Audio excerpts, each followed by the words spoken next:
welcome to another fire episode of Believe in the Houston Texans. I am one part of your show, Ruben Calvillo. I'm joined, as always, by the man himself, Harley Dugan. Hey, how's it going, buddy? Doing great, man. Doing great. I just seen the Texans, Mm, and I got to say this real quick. go Just ahead. seen the Texans. They posted a very good debate on their Twitter account, Let me see this. and it's very opinionated. What's your favorite flavor of Gatorade, man? Now, I have a different one for Gatorade and I have a different one for Powerade. Mm-hmm. With Gatorade, I love the mango flavor. The mango with about 10 ice cubes feels like a bright summer morning. It's so refreshing. Flavor's so good. Powerade, this is going to be a hot take. I Mm. love the grape flavor. Take me to Jack in the Box at 3 in the morning. I am going to order a large purple Powerade with light ice. And I am drinking that no problem. Nah, man, no. Look. We'll go with the Gatorade first. I got to roll with CJ on this one. CJ Stroud said it. He's the one. He's the face of the franchise Mm, for the future for a reason. go ahead. It's lemon lime. You got to go with the OG Gatorade flavor, bro. The lemon lime. You got to roll with it, man. Yeah. And then my running back goes out with the second most popular flavor for me. It's white cherry. White You cherry's got you gotta tough. fuck with the white cherry. White cherry is tough. And then if it's Powerade, I'm just sticking to blue. That's about it. The red and blue Powerades, I can say I think are better than the Gatorades. Hot take there. I don't know about the red. The Ooh. red can be a little candy to me Oh, ish. okay. I feel that way about the tiny Gatorades because there's a different That is flavor true. from the tiny Yeah, ones to the it's big ones. weird. Always Right? weird. What Always are we weird. talking about, dude? I don't know. Texans came out with the debate, man. Look, man, the Texans are doing a great job. And over the past couple of weeks, it's been OTAs. And one player that has stood out is obviously our franchise rookie quarterback, CJ Stroud, who hasn't thrown an interception yet, Harley. The first person to throw an interception was our boy Davis Mills. And hey, we've been hearing some crazy things about Davis Mills himself, that he is putting together a nice couple of practices. Look, we talked about this QB, quote unquote battle a couple of weeks ago and said, yeah, it doesn't mean nothing. But I kind of like it right now, right? After going back and seeing CJ Stroud's, history and him just, every single opportunity is a battle. Nothing was given to him. I kind of like that here. And, for Davis Mills making him sweat, right? And, it brings out the best out of CJ Stroud. One, series of plays in particular where they started with an incomplete pass and then he false start.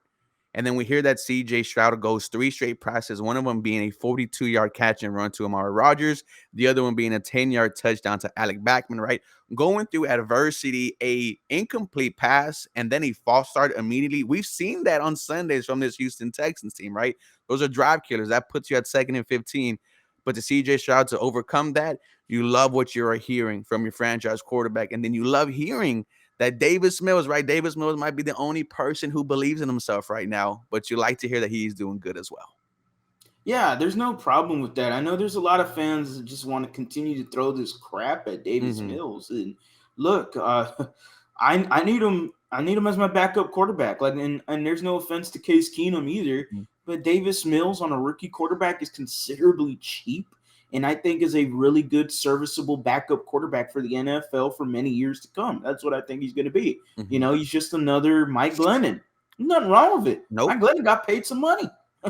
And hey, to go all for it, Davis. If Davis Mills gets an opportunity like Mike Glennon to get paid somewhere and be a serviceable backup quarterback like Chase Daniels, hey, Ooh, good for him. Matt Flynn. Appreciate. Yeah, Matt Flynn, man. After he had that 6, dude, I just watched that game a couple of days ago. Goodness gracious.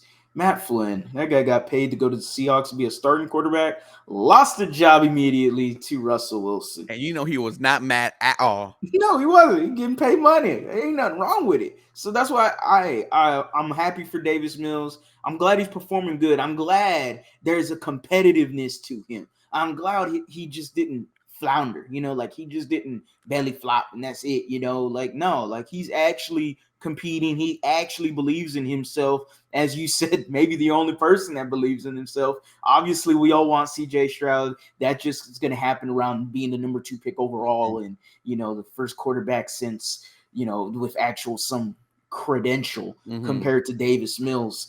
I love what I'm seeing from him. I love what I'm hearing from him. D'Amico Ryans talked about him being on point, him having progression levels, just being progressed every single time he's out there. Being accurate, talking about commanding the huddle, talked about the leadership abilities from him that, it was eye-opening to him. And these are things you want attached to your franchise quarterback, a rookie quarterback. These are these words that are, used a lot, but this is what you want to hear from your number 2 overall pick. Like CJ Stroud's supposed to be, you're supposed to be hearing this from him. Okay. He's supposed to take this franchise into the next level. That's what you want to hear. These are nothing but good things if you're a Texans fan.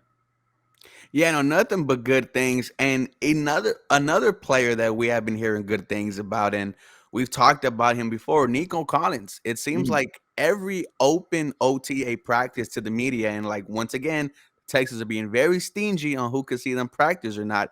It was Legends Day, it felt good seeing the old school Texans players, and apparently little Kiki was very, paying attention into practice. But what I love is Nico Collins. We talked about he needs to have a big year 3. After seeing him almost every single other OTA practice making a big play, I think he might. Yeah, I'm still believe that Nico Collins can contribute to this team some way, somehow. Yes. And I know we've been on, some other platforms, and there's other people that just don't believe in Nico Collins as much. They're not as high as on him. I understand it. The frustration is there. What you had to give up to get this guy, and the first 2 years, he just hasn't looked very good at all. Of course, you also got to take into account that David Coley and Lovie Smith were the head coach, and Davis Mills was his quarterback. All right. And this is a guy that you traded all the way up for in the 3rd round to grab, compared to a lot of people want to say, well, DeAndre Hopkins didn't have any good quarterbacks. DeAndre Hopkins was a 1st-round pick. Yes. DeAndre Hopkins had attributes to him that were very special in reasons to why he was a 1st-round pick.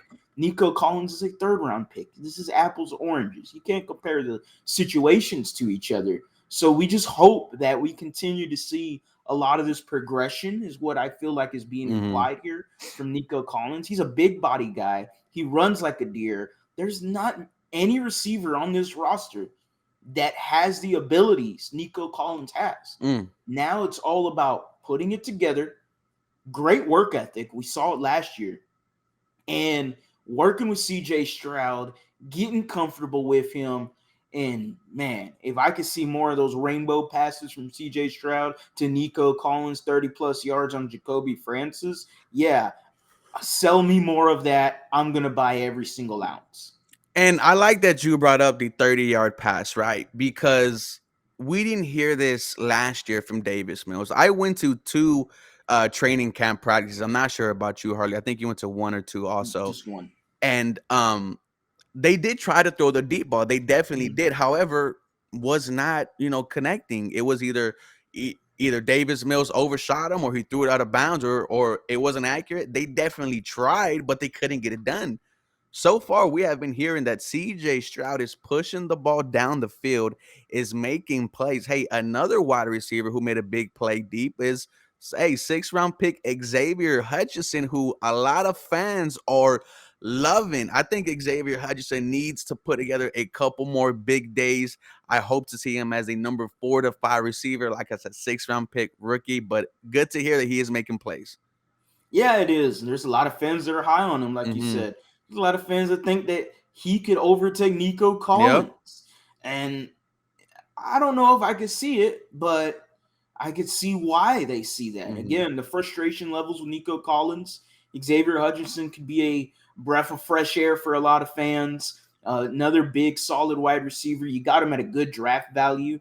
What he's done, hey, you saw the little highlight plays that we got from him. Mhm. It gets you excited, Yeah. especially for a 6th-round receiver. Yeah, I'm down for that. Ultimately, though, I do agree with you. I think he's a 4th wide receiver, 5th wide receiver. Yeah, someone who I think is gonna be huge this year and might be the 1 or 2 wide receiver is I think Tank Dell. Mm. Now we are hearing nothing but great things about him. Bobby Slowick says he is separating like crazy. Davis Mills said, I haven't seen someone separate like that ever. You were hearing that just yesterday in practice on a 4th and 15, CJ Stroud finds him over the middle to convert that.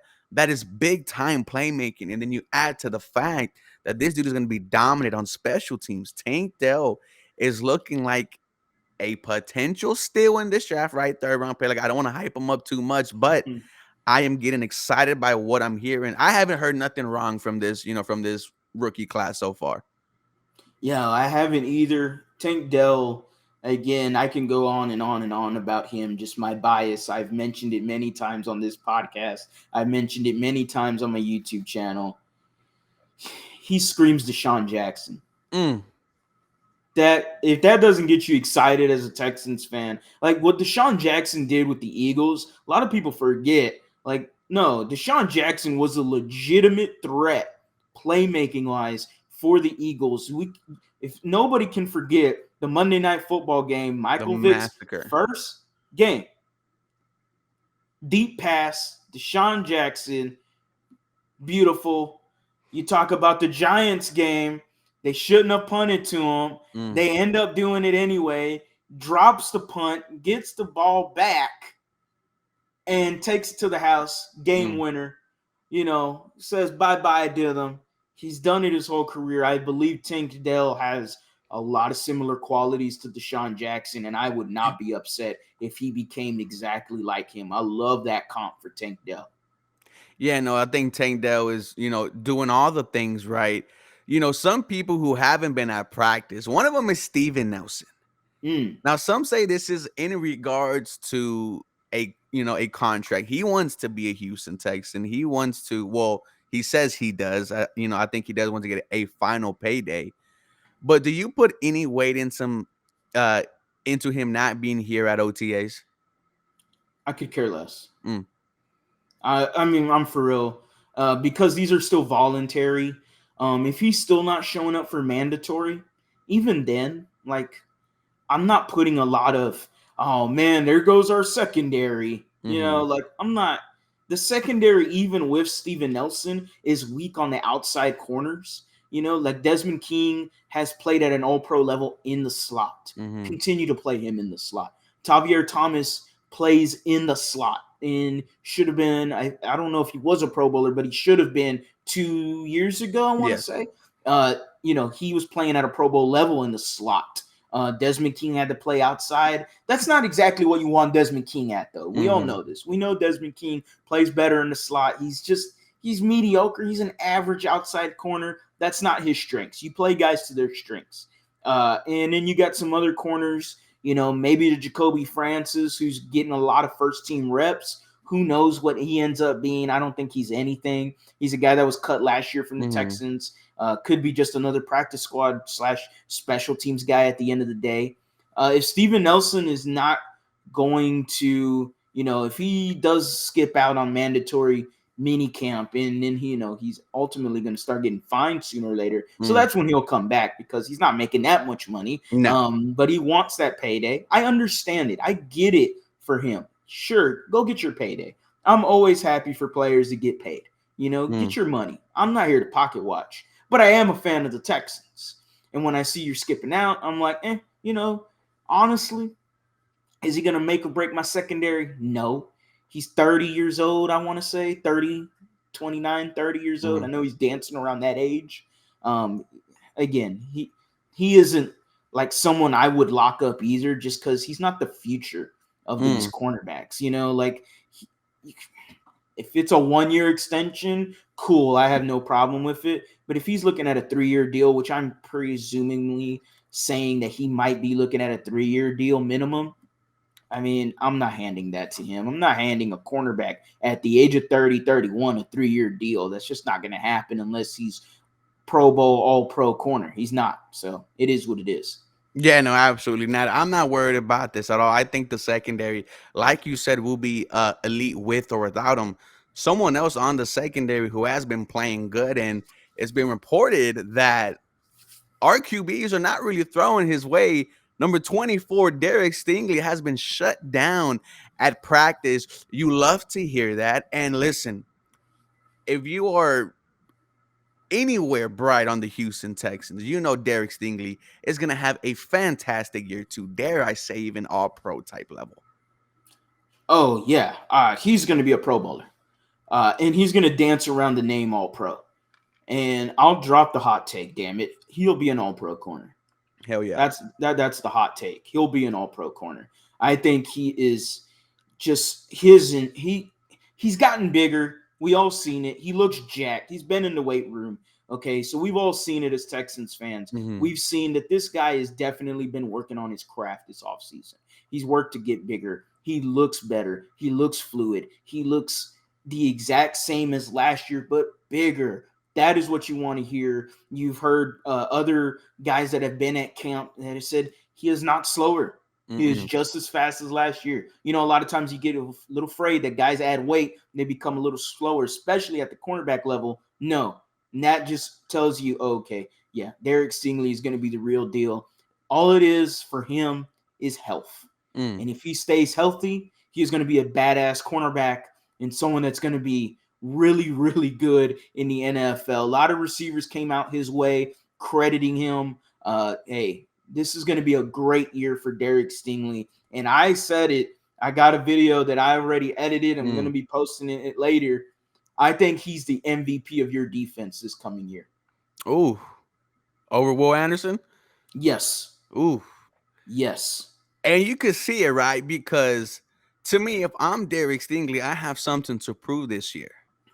Right? The guy drafted behind me was an all-pro, a Pro Bowler, rookie defensive player of the year.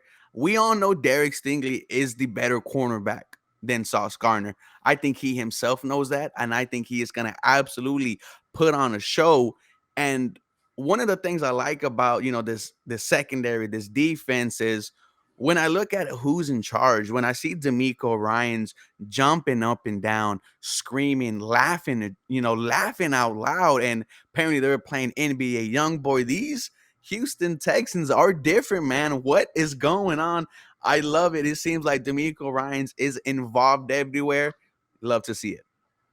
To add on to Derek Stingley, and the reason why we think he's going to be such a good cornerback, last year, he was playing one hand behind his back. Yep. Because Lovie Smith had that Jurassic-ass defense where it's a zone scheme, okay? It's a Tampa 2 zone. Derek Stingley does not thrive in zone defense. No. Okay, sure, he's going to be good. He's going to be okay because that's just how good he is as a player. Obviously, Sauce Gardner would have fit this team perfectly because of the scheme. But Nick Caserio's going, do I want fit or am I going to look at potential and see who do I think is going to be the overall better cornerback? It screamed Derek Stingley. That's why he grabbed Stingley. Now this year, both hands are out. D'Amico Ryans is there. We're going to put players in positions to succeed. Derek Stingley will be playing a lot more man. And you've already said it. They're not throwing his way, and for good reason. It's not because of the lack of wide receivers in the position group. It's not because of a rookie quarterback or Davis Mills or Keenum. All of these guys are not throwing his way for a reason. All we're going to see is the results on the field. That's what it's going to matter the most. The results on the field is when it's going to matter. I have no doubt in my mind Stingley is going to be electric this year. No, we are all excited, for year two. We are excited for year two also of Damian Pierce. This dude is absolutely goofy at the podium. I was making fun of Nico Collins' forehead. Look at the forehead on Damian Pierce, man. Absolutely insane. But when you hear him talk, he sounds like a veteran.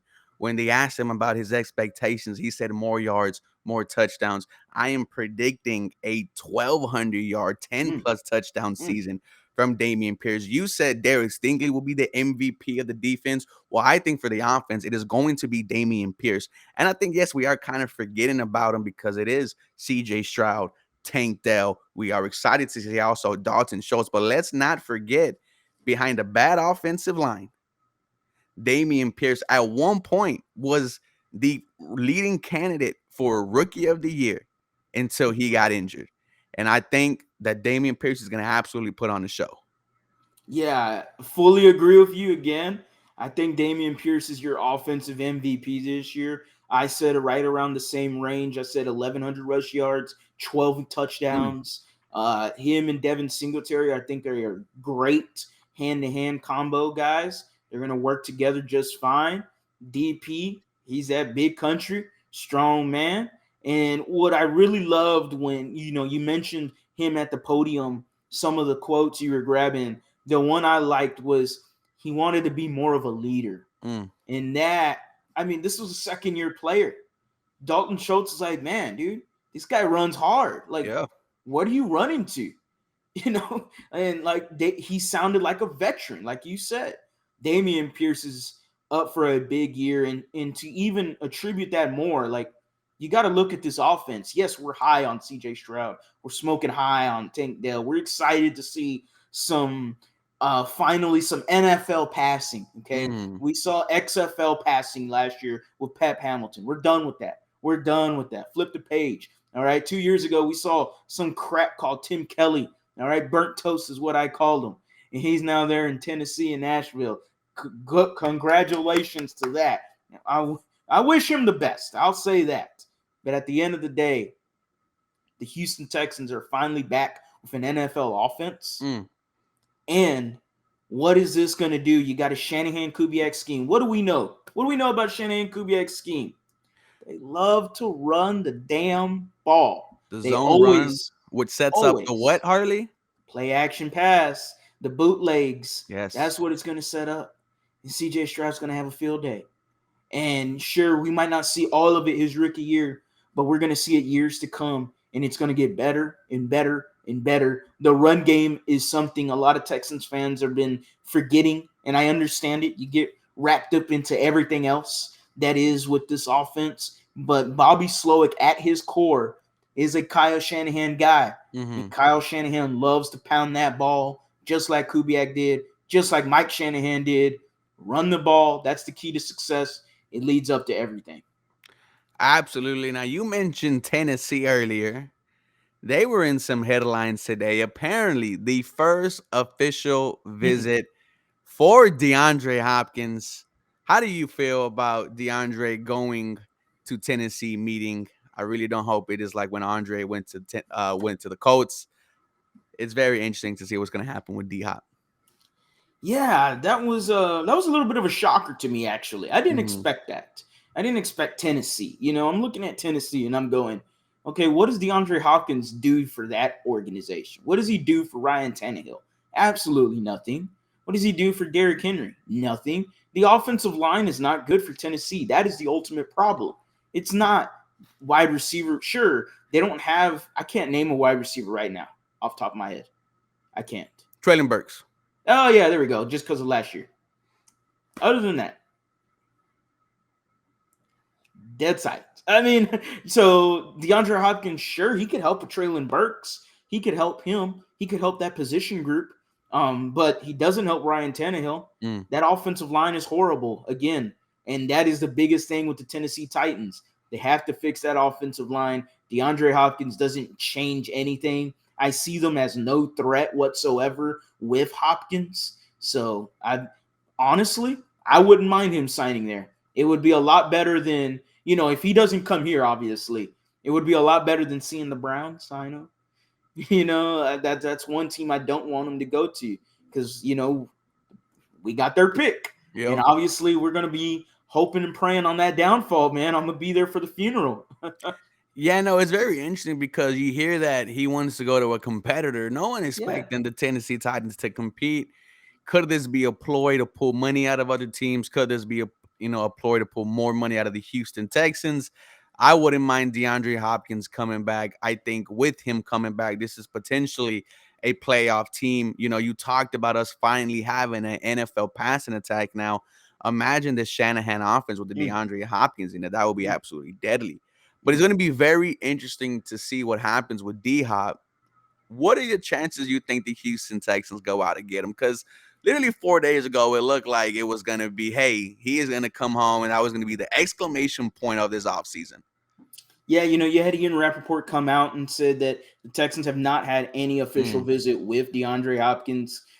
So that kind of derailed some of my hopes of grabbing him, especially, Rappaport, who seems like a guy that was more in tune knowing the Houston Texans organization and what was going on a little bit mhm. better than Adam Schefter and a lot of others. So, yeah, I'm going to take Ian Rappaport's word a little bit highly there. And D'Amico saying that he hasn't met with him personally, that didn't mean a lot to me. I was like, okay, that don't mean nothing. He hasn't met with D'Amico personally. Mm. Still means he could have met with the organization. Rappaport dismisses that today. So the percentage of him coming here, I'm looking at less than 20%. Yeah, no, the the hype has died down, but of course it could jump right back up if you see him post, the 713, the H Town skyline. It is Mm, interesting to see, what is going to happen because the next thing we have to worry about is mini camp. I think that starts in the next coming days. Then it is training camp. And next year, Harley, we are gonna have a preseason game. Another fire episode between us. I think that right now we are just waiting to see it play out, right? I am excited yeah. for these joint practices to start coming out. Also the Texans finally have a national televised game, but it's during the preseason against the Miami Dolphins. Hey, Yeah. you got to get it where you get it at, man. Hey man, we earned these games. So just like D'Amico says, you got to earn them, Yes. and we earned it. We've been working our asses off at OTAs, voluntary OTAs. We earned it. Come on, man, put some respect on it. Absolutely. Holly, before we let you go, where can the fans find you? You can always find me at @the_lead_HOU on Twitter and on YouTube. Just type it in, and my channel will come up immediately. We're on the road to 2K. We're only Yes, about sir. 25 subscribers away now. Mm. So that's exciting. And at 2,000 subscribers, I will be doing a giveaway for the Texans Colts game. Yes, the Texans Colts game, Week week one. two, Oh, week two. season home opener. You will get to see the homecoming of CJ Stroud, Will Anderson, and the best homecoming of all, our new head coach, the former Texan, Cap himself, D'Amico Ryans. You will get to see it live. 2 tickets, one person, one of 2,000. You better just hope and pray that everything works out, but you got to be subscribed to the lead. Absolutely, man. And you can find me on YouTube, 713 Houston Sports, on Twitter, 713 HSP. This was another episode of Believe in the Houston Texans. We'll be back the same time next week to let you know what is going on with the H Town guys. Go Texans. Y'all have a very blessed day.